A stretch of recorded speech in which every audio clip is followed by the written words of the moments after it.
അപ്പോൾ ഈ കണക്ഷൻ എന്ന് പറയുന്ന സമയത്ത് കറക്റ്റായിട്ട് ഈ കണക്ഷൻ കിട്ടണമെങ്കിൽ അത്യാവശ്യം വേണ്ട ഒരു കാര്യമാണ് ഈ റെസ്പെക്ട് എന്ന് പറയുന്ന സംഭവം. ഇപ്പം പലരും വിചാരിക്കും ഈ കുട്ടിയോട് എന്ത് റെസ്പെക്ട്, അല്ലെങ്കിൽ കുട്ടിക്കൊരു ഇൻഡിവിജ്വാലിറ്റി എന്ന് പറയുന്ന ഒരു സംഭവമുണ്ട്, വ്യക്തിത്വം.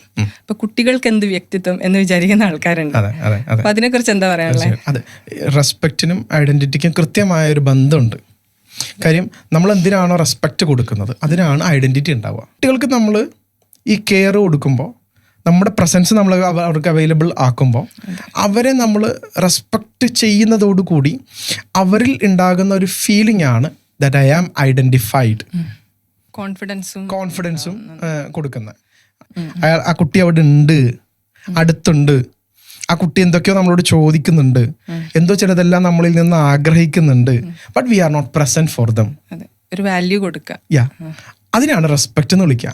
That means we are not saying that. അപ്പോൾ നേരത്തെ ഹസി സൂചിപ്പിച്ചൊരു കാര്യമുണ്ടല്ലോ, റെസ്പെക്ട്. കുട്ടിക്ക് എന്താ റെസ്പെക്ട്? കുട്ടിക്ക് നമ്മൾ ഉദ്ദേശിക്കുന്ന റെസ്പെക്ട് എന്ന് വെച്ചാൽ എഴുന്നേറ്റ് നിന്ന് കൈ ഒപ്പുന്ന റെസ്പെക്റ്റ് അല്ല.